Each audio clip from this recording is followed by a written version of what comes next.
Greetings, my esteemed colleagues. This is Mr. Blynn, New York City math teacher and virtual content specialist, with Unit 7, Day 15, Drawing Triangles, Part 1. This is a video for teachers to show and share the routine of which doesn't belong, which is a cognitive routine that can be done as a classroom activity with students, and it's the activity here for slide A. Here's an example of this activity called Which One Doesn't Belong. Which one doesn't belong in the set below? Justify your answer. Provide evidence that your choice is correct. So we present students with a set of 4 things, could be numbers or shapes, and we ask them this question, which one doesn't belong in this set? And we ask them to justify their answer, to provide evidence that their choice is correct. The plan for this activity is that each student will take some personal time to choose and write his or her own answer. And we can give them sentence starters like this. Blank does not belong because it's the only one that, or something doesn't belong because the other 3 are blank, but my choice, blank. Then they will share their answers in pairs or teams, and then the teams or pairs can share with the class. The beautiful thing about this activity is that actually there are no wrong answers. Therefore, every student, no matter their level of prior knowledge, their feeling about math, or their belief in their abilities about math, can gain access to the activity and make a contribution. For example, here, a student might say something simple like, this is the only number with a 0 on the left of a decimal point, and none of the others have a 0 on the left of a decimal point, and that's why they chose letter A. You could also get students to say something a little more involved, such as, these 3 numbers are actually equal to each other, whereas 2.5 is not. So 2.5 does not belong.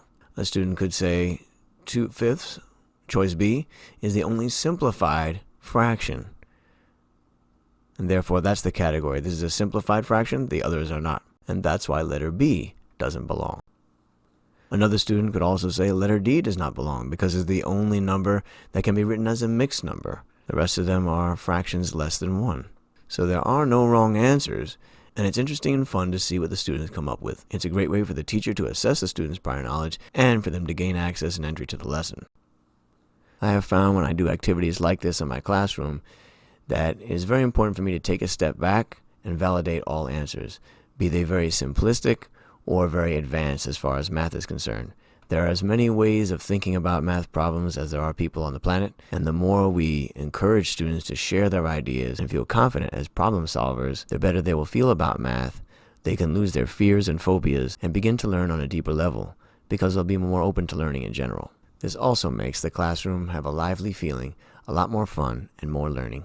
Now this part is especially for teachers only. Please do not share this with your students because it will give away the answers. Here are just some possible solutions. A doesn't belong because it's an equilateral triangle, equal angular triangle, all the angles are the same. They could say this is the only one with side length equal 3, although this could be 3 here. Still, if it would be an interesting answer, that's why A doesn't belong. B, students could say it doesn't belong because it's the only triangle with an obtuse angle.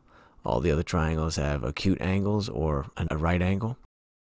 They could also say it's the only triangle with a 20-degree angle. That we can definitely be assured of based on the other measurements here. Students could say that triangle C doesn't belong because it's the only one with a 55-degree angle. They can definitely say that it's also the only isosceles triangle that's not a right triangle. This triangle looks kind of like an isosceles right triangle, but since you don't have the measures, it's not certain. Still, it would be a cool reason for students to say that C doesn't belong. Choice D doesn't belong because it's the only right triangle. Here are just some of the possibilities. You might want to preview with the students some of the vocabulary that they'll need in advance, especially vocabulary like angles, sides, and congruent, acute, obtuse, equivalent. However, even if they don't use that vocabulary, they can still notice things and contribute to the discussion. It will also allow you to assess the students' prior knowledge and make sure they have the necessary vocabulary and definitions with the corresponding geometric shapes that match to prepare them to continue with the rest of the investigation. As I said at the beginning, after they take time to write their own answer, share in pairs or in teams, then teams could share with the class. In addition to that, let's say, for example, if you had a seating chart, and these are the choices that students made. Of course, they could share out in pairs or share out in teams. That would be wonderful. Another possible activity would also be to ask students to move around the room. So all the students who chose A could compare their reasons. All the students who chose B could share their reasons, etc. The same discussions, groupings, and types of discussions that can be done in a live classroom can also be done virtually. Groupings and discussions can be facilitated virtually as follows: live online meetings, making and sharing a copy of the lesson with multiple copies of slide A inside with a space to put each student's name on it, or making and sharing a document made of only multiple copies of slide A, also making and sharing a copy of the lesson with each student individually. This can also be made very easy using Google Classroom. If you're already familiar with all these ways of sharing the slides and doing this activity with your students, then you don't need to watch the rest of this video. If you need details of how to make this a reality virtually using slides in Google Classroom, please continue watching and I'll gladly explain all of that. In addition, video 2 is how to do this in Jamboard, and video 3, how to do this in Nearpod. First step, when you have the document, it's view only. So remember to make your own copy. File, make a copy, entire presentation, and name it however you would like. Click OK. Remove these teacher slides before sharing with students. Now you can share this document with the whole class. Having already made a copy with this name, this whole class will have access to edit this copy. So each student needs a space to write their name and have their own slide A. Right-click on the slide, duplicate the slide. Repeat that process until you have enough slides for each member of your class. Then you can share, get the link, make sure each student is an editor, copy the link, and share with each student in your class so that the entire class will be editing this same document, each student with their own slide A. You could do that with every single slide and everyone share that same document, but that might be cumbersome. So to make a copy, the most important thing, and this is crucial, the title of the document should match whoever you're sharing it with. Otherwise, it could get very confusing. So this is the class copy, for example. You could also have one for Team 1, name it Team 1. When you get that Team 1 copy, when you share it as an editor, copy this link. That link will only be shared with the student members of Team 1.